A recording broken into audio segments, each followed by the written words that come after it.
Today we're going to talk about factoring polynomials.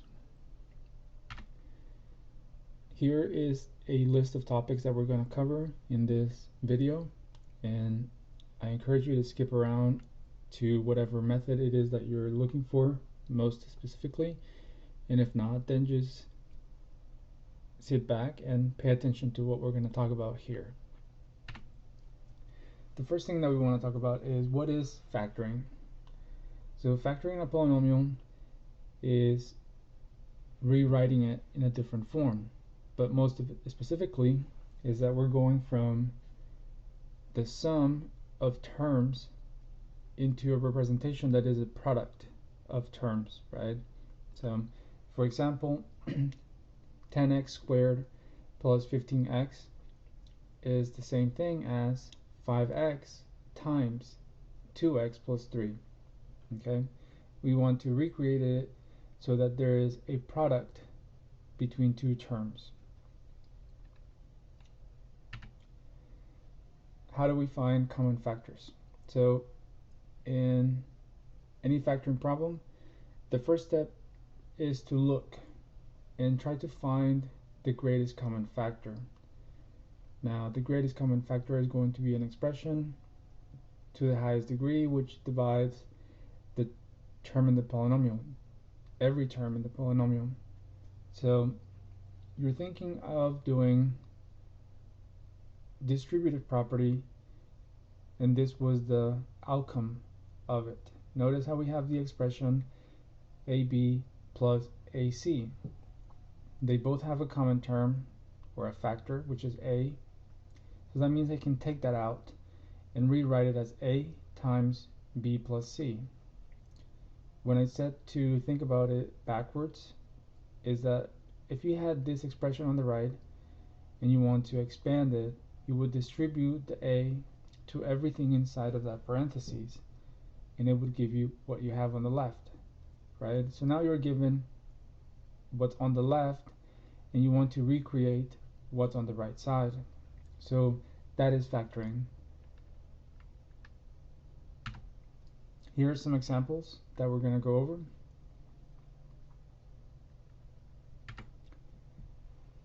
The first factor, or the first example that we're going to do is 18x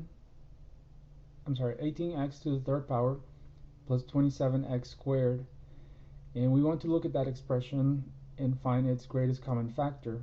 So the number that is dividing both of them, the biggest number that can divide 18 and 27 happens to be 3. Then the highest power that we can get out of x to the third and x squared is going to be x squared. That's the one that's common to both. So this is what we're taking out from both of them. We write it outside of the parentheses and we're going to figure out this empty spots, right? If I was to distribute 3x squared into this, I need to get back the original expression. So 3x squared times 6x is the same thing as 18x to the third power, and 3x squared times 9 is the same thing as 27x squared. Therefore, we found the equivalent expression, and then we're done. The next example, we have x squared times x plus 3 plus 5 times x plus 3. So this one is a little bit more difficult to see. I think that the greatest common factor is x plus 3, right? It is what they have in common. You know, x squared and 5 don't have anything in common, but they are both being multiplied to x plus 3. So we pull out the greatest common factor and set it up. You know, x plus 3 times what would give me this expression up here, x squared plus 3. So this is the setup, and we have the following. X plus 3 times x squared would give me this first term, and then x plus 3 times 5 would give me the second term, and then we would be done. This is considered factored, and it's an equivalent expression of what we have at the beginning. These are examples for you to try.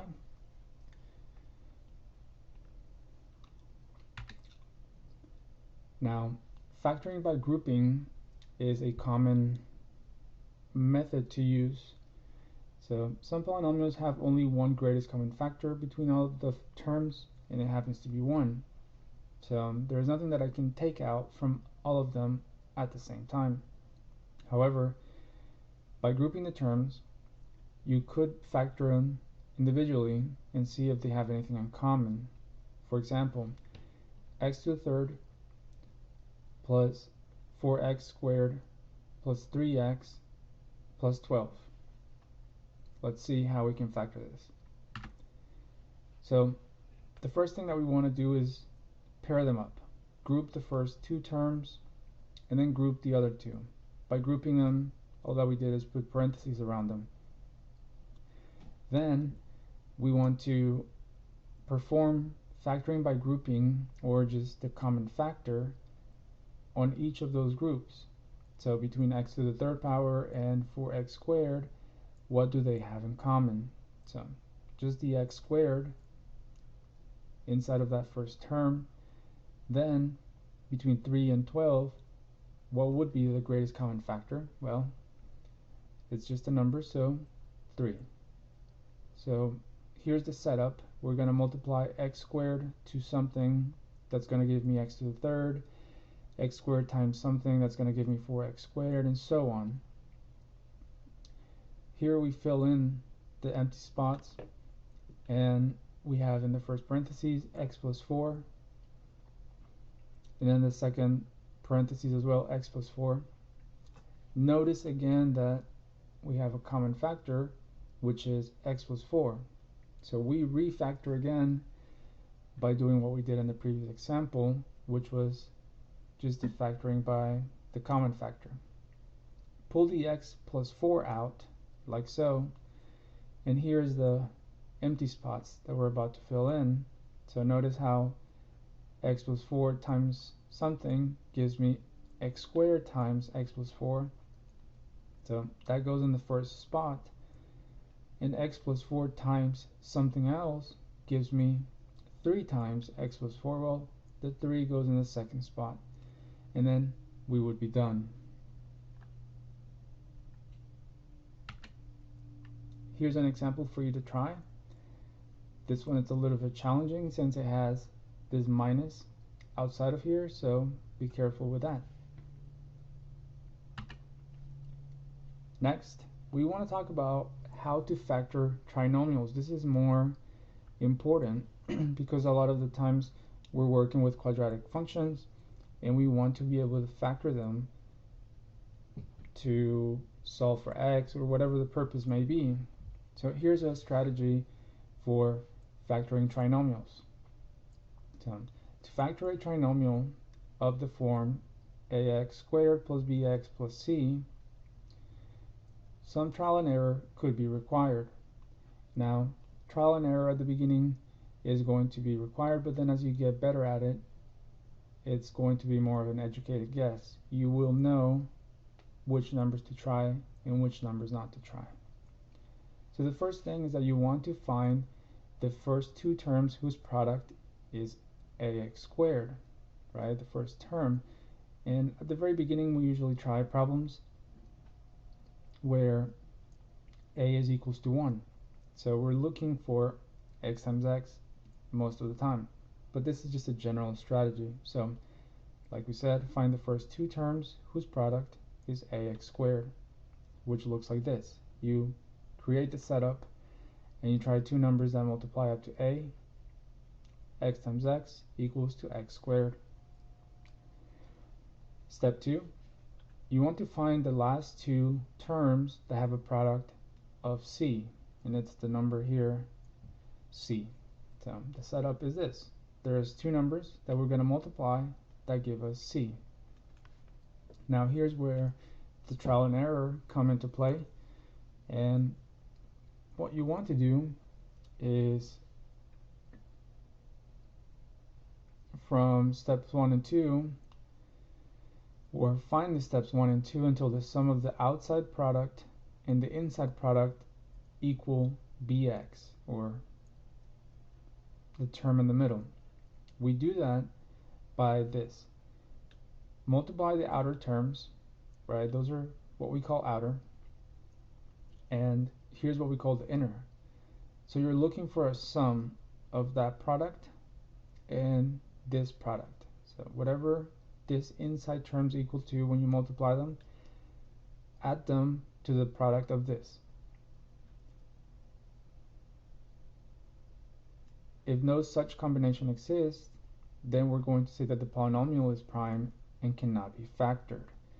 The last step is going to be the most challenging one, but by this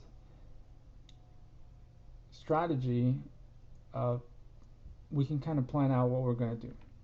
Okay? Here's an example. We want to factor x squared plus 6x plus 8. Using this strategy from before, we have x squared plus 6x plus 8. And we look for the first term, so it's a 1. Therefore, all we have to do is write down the x's, right? Those are the first two terms. Then we want to look for factors of c, or factors of 8. We have 8 times 1, 4 and 2, negative 8 and negative 1, and negative 4 and negative 2. It is important that you begin to consider the negative products as well. Okay, it's not just the positive ones. Then we want to run through all of the different combinations that we have for the possible factoring. So we have x plus 8 times x plus 1, and that comes from the first set of factors. Okay, here's the sum of the inner and the outer. X plus 8x equals to 9x. This is the sum that we're trying to match with 6x. So we run through all of the different cases and notice how we get negative versions and positive versions. Obviously, here is the one that we're looking for, highlighted in the orange. Therefore, x squared plus 6x plus 8 is equivalent or equal to x plus 4 times x plus 2. That is the factoring of that polynomial. Next, we want to factor x squared plus 3x minus 18. And I encourage you to pause this and try it on your own before we go into the explanation. So first, we want to look for the factors of the c term. We're not doing the first one because we know it's x times x, so we're kind of skipping that step. So factors of negative 18 are going to be 18 and negative 1, negative 18 and 1, negative 9 and 2, 9 and negative 2, 6 and negative 3, and negative 6 and 3. Then, right below, we have their sum. Now, which one of those matches the middle term, 3? And here we have it. 6 and negative 3 are going to be the factors that we're going to use, or the numbers that we need to use.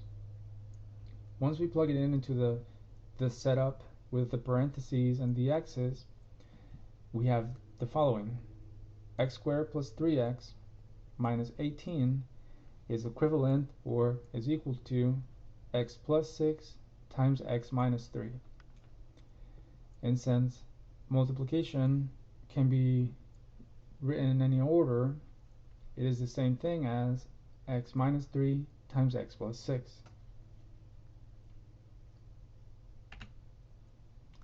Here's a quick tip for dealing with the signs. Now, you're trying to factor ax squared plus bx plus c, when a is equals to 1, but also when c is positive. So when c is positive, you look at the middle term and you choose the same signs. Okay? So whenever c is positive, all you have to do is look at this middle sign and then just choose the signs to be the same. If it's negative, then you choose both of them to be negative. The second case is when c is negative, right? So if c is negative, then all you're going to do is just have opposite signs. It doesn't matter if b is positive or negative, they're both going to be opposite. Now, whether you put it on the first or the second parentheses, that will vary on the number that you put here. Okay, there are more things to consider later on, but that's the idea. If you feel like you're getting caught up with the signage, keep this in mind, right? If c is positive, then both signs are the same. If c is negative, then both signs are opposites of each other.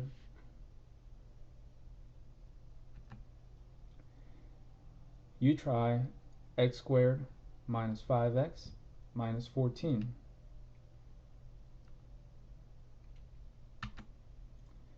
Now, what if a doesn't equal 1? What if the leading coefficient is something else other than 1?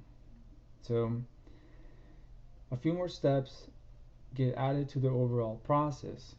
Okay, we need to find two terms whose product is ax squared. Kind of like at the beginning of our strategy, we had some empty boxes for this term, but we're going to bring that in, and now we're going to consider them even more than we did at the beginning. Okay, so we begin by finding factors of the first term again. So 8x squared has factors 1 and 8, right? And this is what we have, 8x times x. That gives us the first term. But also 4x and 2x is another factor. So we have two different possibilities, right? So keep those in mind. Now the next step is to find the last two terms whose product is negative 3. Well, this right here. So notice that positive 1 times negative 3 is a possibility, or negative 1 times negative 3. Now we have to find different combinations of the factors above. Okay, like here would be positive 1 and here would be negative 3, or the opposite, and then here as well. So let's visualize that. So I wrote up all of the possible factorizations for that, 8x and x, with positive 1, negative 3, negative 3, positive 1. So these two are the same. All that we switched is the position of the 3 and the 1, and that's very important, because here in the sum of the outsides and insides products, you have negative 24 because it's 8x times negative 3 plus 1 times x. We have a sum of negative 23x, right? And just by switching the location of the negative 3 and the 1, we get a different sum. Okay, so that's going to be crucial in these problems where the leading coefficient is not equals to 1. So here are all the different combinations, and as you can see, it may get tedious, but the more you try, the more you'll see that, okay, some combinations are better than others. Now we get down here to 4x plus 1 times 2x minus 3, and we find that this gives us the sum of negative 10x in the middle term, and that's what we're looking for here. Therefore, 8x squared minus 10x minus 3 is equivalent or equal to 4x plus 1 times 2x minus 3, or just the reverse order, which is here. It is still the same thing, since multiplication can be switched around in its order. Next, there's something called the AC method. Now, once again, we're given a polynomial in this form, and perhaps the leading coefficient is not equals to 1. We want to factor it, and it's going to require a combination of the steps that we already covered. So here's how the AC method works. You're going to find factors of AC, meaning this number times that number, whose sum is B, the middle number. And then after we do that, we rewrite it and factor by grouping. Here's what we mean by that. We want to rewrite the expression with the factor AC in mind. So what's AC? 6 times 2, which is 12. Then we want to look for the number 12 whose sum is in the middle term 7. This is what we mean. So factors of 12 which add up to 7 is the better way to say it. So factors of 12 that add up to 7 is 4 and 3, right? So whatever number we get here, 6 times 2 gives us 12. Then we want to look for factors of it that add up to 7. 7x is then rewritten as 4x plus 3x. Those terms add up to 7x, or just the number 7 if we're looking at the coefficients only. Then we want to rewrite them so that it is better for regrouping or grouping, right? Notice how 3 and 2 are relatively prime to each other and cannot be factored. But if I move the 3 here and the 4 over here, I can regroup the first two terms and the two last terms like so. Then I can factor out a number and a variable out of it. So 3x is the greatest common factor between 6x squared and 3x, and then 2 is the greatest common factor between 4x plus 2. So we get the following. And then notice how this takes us back to the beginning, where we have a common factor, and so that is the new greatest common factor. We pull that out, and we have the following: 3x plus 2 times 2x plus 1. Therefore, we have 6x squared plus 7x plus 2 is equals to 3x plus 2 times 2x plus 1, or just a rearrangement of those factors.